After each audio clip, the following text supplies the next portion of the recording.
I can summarize what I want to say to you tonight in 4 words. Thou shalt not steal. It's even easier in Hebrew, only 2 words, lo tignov. It's in the top 10 commandments, thou shalt not steal.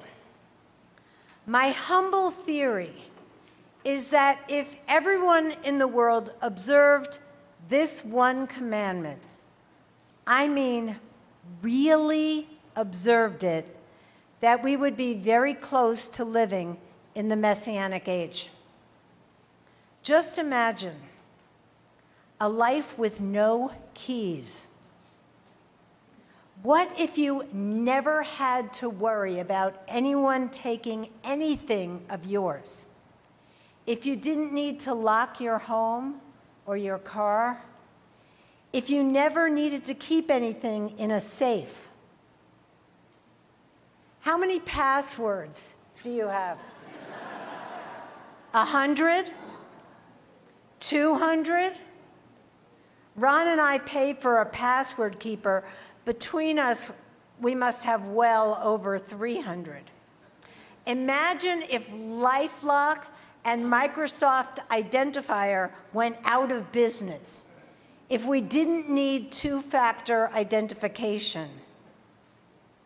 Thou shalt not steal. A year or so ago, I was walking down the street in New York City, and someone stole my wallet. If you've ever had your wallet stolen, or even if you haven't, you know where this story is going. Fortunately, Ron tested positive for COVID the day we were leaving, so he was home to receive my frantic phone call. He overnighted my passport to me, so I didn't have to explain to the friendly TSA agent why I had 0 identification with me. And thus began the tedious process of canceling and replacing credit cards and driver's license and Medicare card and military ID. Oh, and did I mention that there was a checkbook in my wallet? I mean, who carries around a checkbook anymore? In addition to a significant amount of cash. We really thought we could get away with not closing the checking account and avoiding that hassle, but when the thief managed to cash 3 checks for a significant amount of money, we decided that the better part of valor was to close that checking account. The story doesn't end there. Months later, someone walked into a bank in Pittsburgh, Pennsylvania, and convinced the teller that they had opened a new checking account, lost the checks, and couldn't remember the number of this new account. So the helpful teller gave them a deposit slip, and they were able to withdraw another $700 from the new account. And thus it continues. Thou shalt not steal. The manager of our local bank, Riley, explained to us that the folks who make their livelihood stealing other people's money don't wake up each morning and go to work. Stealing is their full-time job. One of our congregants had her purse stolen in broad daylight right here in Paradise Valley only a few months ago.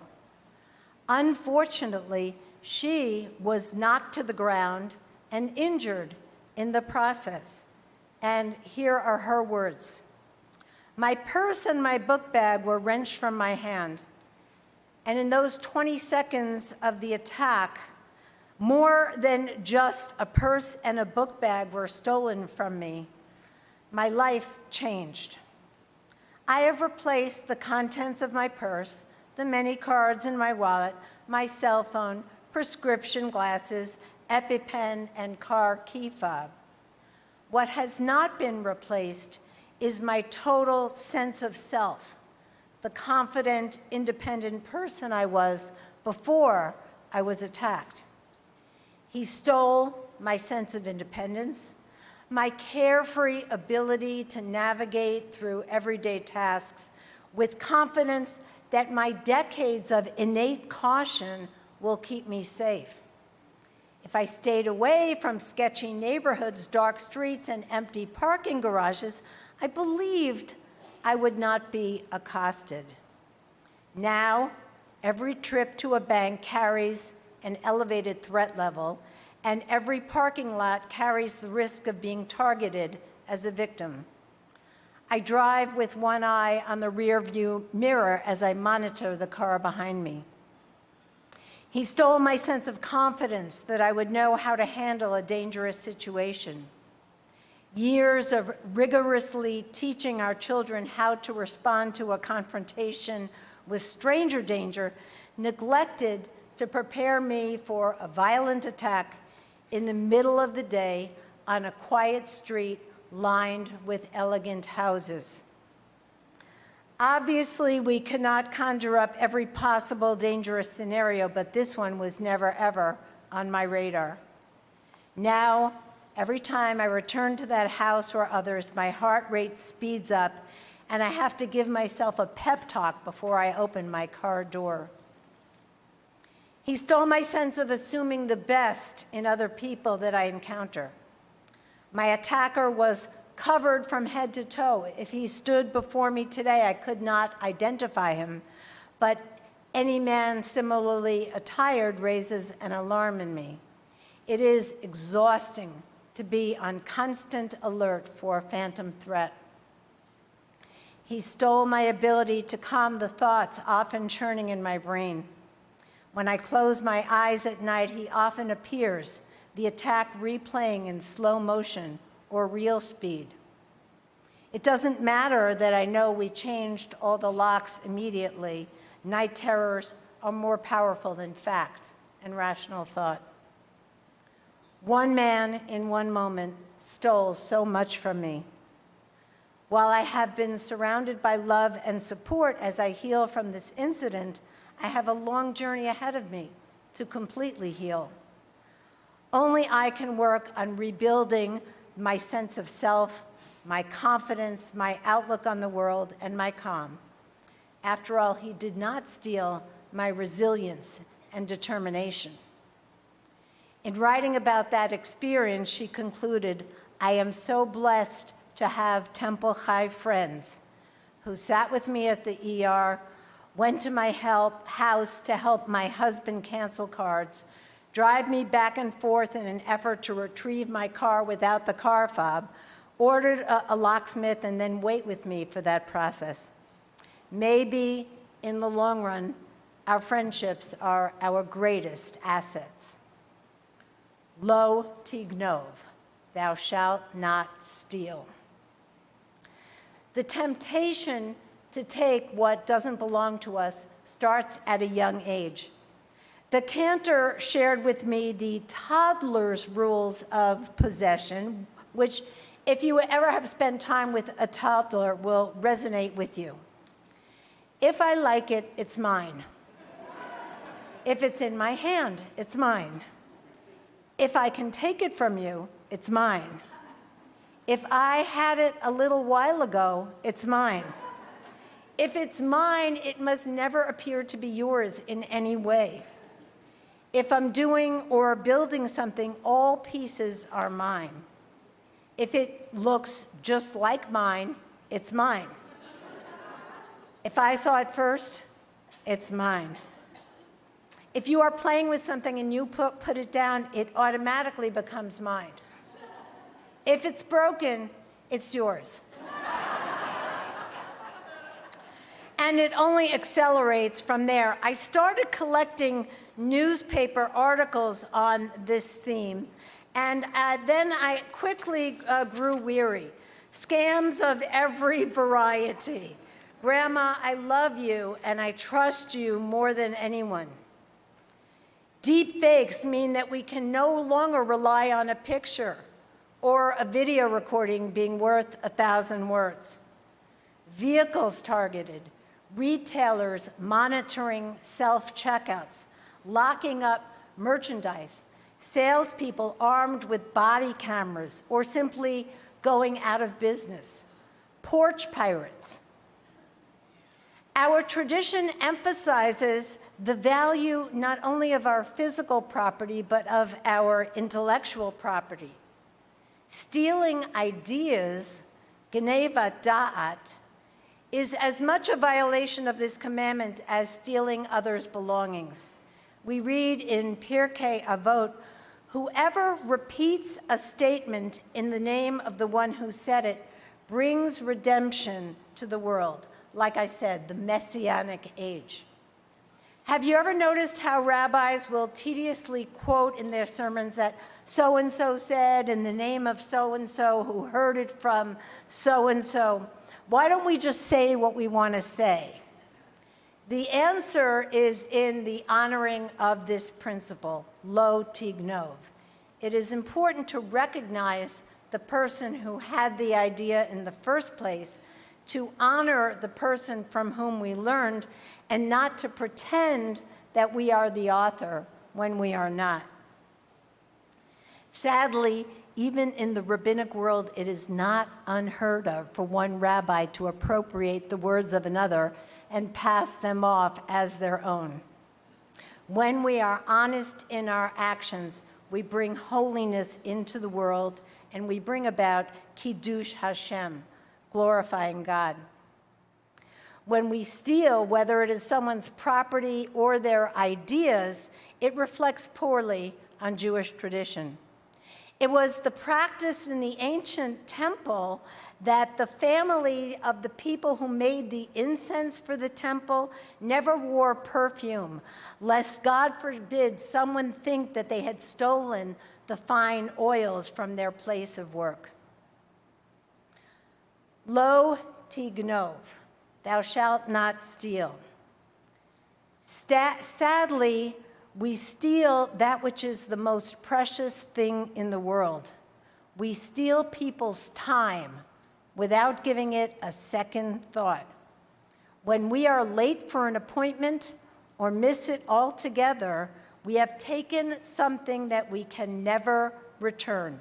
It is vital to respect other people's time. The rabbis especially frowned upon asking the price of an item that we have no intention of buying.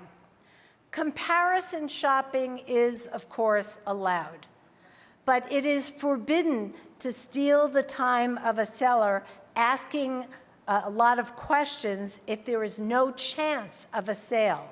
We can't raise their expectations falsely. And in today's market, even more so, it is prohibited to go to a brick and mortar store in order to gain intelligence to go home and order what we want online. Lo tignov. Don't steal the salesperson's time and their hope. When we gossip about another person, we steal their reputation. When we mock them, we steal their dignity. The rabbis consider embarrassing a person in public to be the equivalent of murder. When we lie to or mislead them, we steal their trust. Lo tignov, thou shalt not steal, is truly the foundation of an ethical life. Finally, when the rabbis studied the Ten Commandments, their analysis of this mitzvah is shocking. They understood, thou shalt not steal, not as the theft of property, nor the theft of ideas, nor stealing people's time. No. Lo tignov is traditionally interpreted as a prohibition of kidnapping. The rabbis debate the various forms of stealing and conclude that in Exodus 20:15, the Ten Commandments, lo tignov, refers to stealing a person. In our morning blessings, each morning, the fourth plea to God is praising the one who is matir asurim, who frees those who are held captive. We say this prayer every single day. From the time Joseph's brothers threw him into a pit and sold him into slavery, the Jewish people have struggled with those who would capture our people and hold us for ransom. Pidyon Shvuyim, redeeming those who are held captive, is not only a contemporary phenomenon, but rather part of a centuries-old way of life. The Talmud recognized the horror with these words: captivity is worse than starvation and death.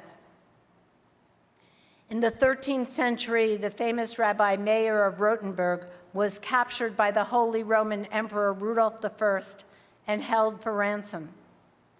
While Jewish communities were sadly accustomed to raising money to redeem captives, the rabbi was concerned about setting a precedent, and he died in captivity. Kidnapping for ransom was a regular occurrence in the Pale of Settlement during the reign of the Russian Empire. The Hamas evildoers, may their names be erased, captured 251 of our people on October 7th. Some have been returned, many have been murdered, all have been scarred. As we have said throughout history, the Jewish people have come together in solidarity and support, exemplifying the Jewish principle, Kol Yisrael arevim ze lazeh. All Israel are responsible one for the other.